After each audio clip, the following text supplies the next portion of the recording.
నగర జీవిని వేధిస్తున్న నిద్రలేమి. పూర్తి వివరాలకు చదవండి రేపటి సాక్షి హైదరాబాద్ ఎడిషన్. మంత్రి నాదెండ్ల మనోహర్ తీరుపై అసహనం వ్యక్తం చేశారు మండలి చైర్మన్ మోషేన్ రాజు. తమ సభ్యులకు కాకుండా ప్రతిపక్ష నేత బొత్స సత్యనారాయణ మాట్లాడేందుకు ఎందుకు అనుమతించారని ప్రశ్నించారు మనోహర్. మీరు ఒకవైపే చూస్తున్నారని, నిబంధనల ప్రకారం మంత్రులు ప్రతిపక్ష నేత మాట్లాడేందుకు హక్కు ఉంటుందని స్పష్టం చేశారు చైర్మన్. మీరే మొన్న సభ జరుగుతున్నప్పుడు నిబంధన ఏర్పాటు చేశారు. మీరు సభ్యుడు రెస్క్యూకి రావాలి కదా.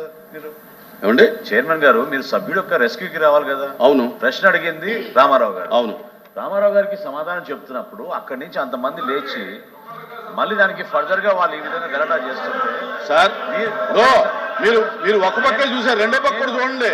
ఇటు పక్క కూడా మాట్లాడుతున్నారు, ఏంటంటే ఇటు పక్క కూడా మాట్లాడుతున్నారు. మీరు నేను ఎవరికి అనుమతి ఇవ్వలా, దీని గురించి నేను ఎవరికి అనుమతి ఇవ్వలా, దీనికి సిగ్నేటరీస్ తప్ప ఎవరికి అనుమతి ఇవ్వలా అనేది ఈ ప్రశ్న పైన ఎల్ఓపి గారికి హక్కు ఉంటుంది, మంత్రికి హక్కు ఉంటుంది. ఈ ప్రశ్న పైన ఏమంటే మంత్రులకి ఎల్ఓపికి ఆ ప్రివిలేజ్ ఉంటుందండి.